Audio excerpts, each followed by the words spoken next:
On the morning after Christmas in 1996, a wealthy family in Boulder, Colorado woke up to a nightmare.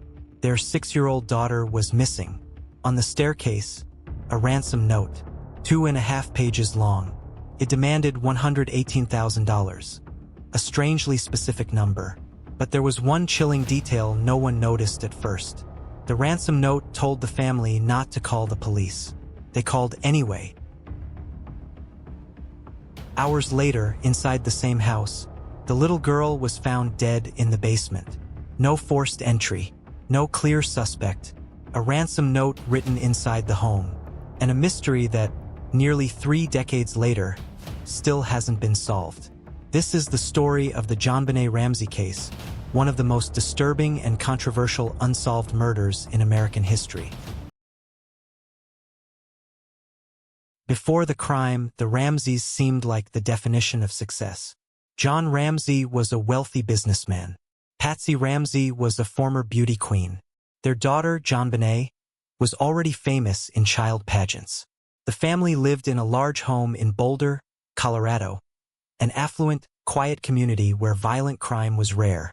JonBenét was known for her pageant appearances, dressed in sparkling costumes, performing songs and routines in front of judges and crowds. To the outside world, she was the picture of innocence and charm. But on Christmas night in 1996, something happened inside that house that would shatter the image forever. On December 25th, the Ramseys attended a holiday party with friends. Later that evening, they returned home. JonBenét was reportedly carried upstairs and put to bed. Everything seemed normal. No one reported hearing screams. No neighbors reported suspicious activity. There were no signs of a break-in. But sometime during that night, the 6-year-old girl suffered a violent head injury and was strangled. Her death would later be ruled a homicide caused by asphyxia from strangulation combined with head trauma. At 5:52 a.m. on December 26th, Patsy Ramsey called 911. She told the dispatcher that her daughter had been kidnapped. On the staircase, she said, she found a ransom note. It was handwritten, an unusually long 2.5 pages. The note claimed to be from a small foreign faction. It demanded $118,000 for the safe return of JonBenét. That number wasn't random. It was almost identical to John Ramsey's recent Christmas bonus. Whoever wrote the note seemed to know details about the family's finances. And there was something even stranger. Investigators later noted that parts of the ransom note appeared to echo dialogue from popular movies like Ransom and Dirty Harry. It didn't read like a professional kidnapper. It read like someone trying to sound like one. Police arrived at the Ramsey home within minutes. But what happened next would become one of the most criticized parts of the entire investigation. Instead of securing the house as a crime scene, friends and family were allowed inside. People moved around. They cleaned. They comforted each other. Potential evidence may have been contaminated. Hours passed. Around 1 p.m., police asked John Ramsey and a family friend to search the house from top to bottom. John went to the basement.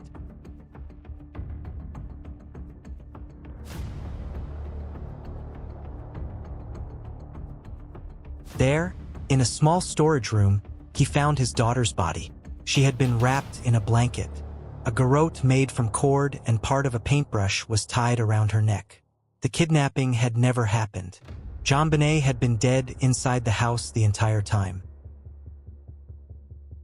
The autopsy revealed horrifying details. JonBenét had suffered a severe skull fracture. She had also been strangled with the garrote. There was evidence of a vaginal injury, suggesting possible sexual assault. The official cause of death: asphyxia by strangulation associated with craniocerebral trauma. The killing was ruled a homicide, but investigators still didn't know one crucial thing: who did it?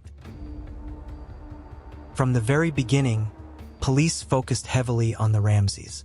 There were several reasons. No signs of forced entry. The ransom note was written inside the house. The ransom amount matched John's bonus. The only known people in the home were the parents and JonBenét's brother, Burke. The public quickly divided into camps. Some believed the parents were involved. Others believed an intruder had committed the crime. The case exploded into a media frenzy. JonBenét's pageant photos were everywhere, on magazine covers, news broadcasts, talk shows. Every detail of the family's life was dissected. It became less of an investigation and more of a national obsession. In 1999, a grand jury made a shocking decision. They voted to indict both John and Patsy Ramsey on charges related to child abuse resulting in death and being accessories to a crime. But the district attorney refused to sign the indictment. No charges were ever filed. The case remained in legal limbo. Years later, new forensic testing changed everything. In 2003, investigators discovered trace DNA on JonBenét's clothing. It belonged to an unidentified male. The Ramseys' DNA did not match. In 2008, the district attorney announced that the family was officially cleared based on the DNA evidence. But even that didn't settle the debate. Some investigators questioned the significance of the DNA. Others believed it pointed to an unknown intruder. The arguments never stopped. In 2006, the case suddenly made international headlines again. A man named John Mark Carr was arrested in Thailand. He confessed to killing JonBenét. He claimed he had drugged and sexually assaulted her. But there was one problem. His DNA didn't match the evidence, and his confession contained only details already known to the public. He was released. Another dead end. The intruder theory. This theory suggests someone broke into the house and killed JonBenét. Supporters point to the unknown male DNA, possible unlocked doors or windows, the sexual assault evidence. Some investigators, including a former homicide detective, believed strongly in this theory. The parent involvement theory. Others believe one or both parents were responsible. Reasons cited: the ransom note written inside the house, the strange ransom amount, the lack of forced entry. The grand jury's decision to indict the parents added fuel to this theory. The accidental death cover-up theory.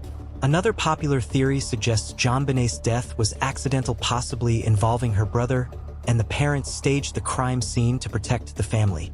This theory has been widely discussed in documentaries and media, though no charges were ever filed.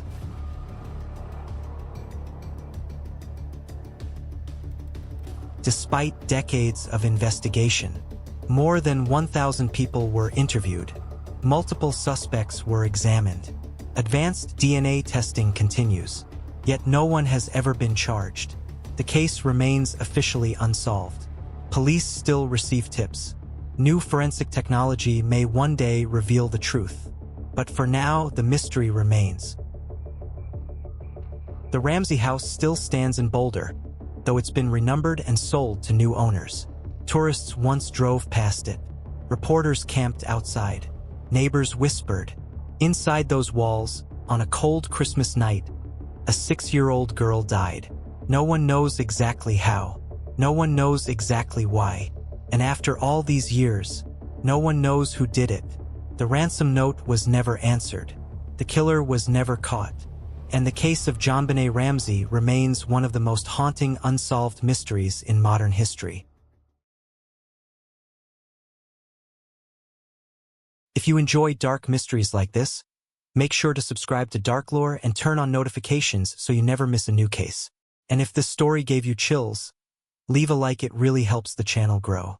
There's always another mystery waiting in the dark, and I'll see you in the next one.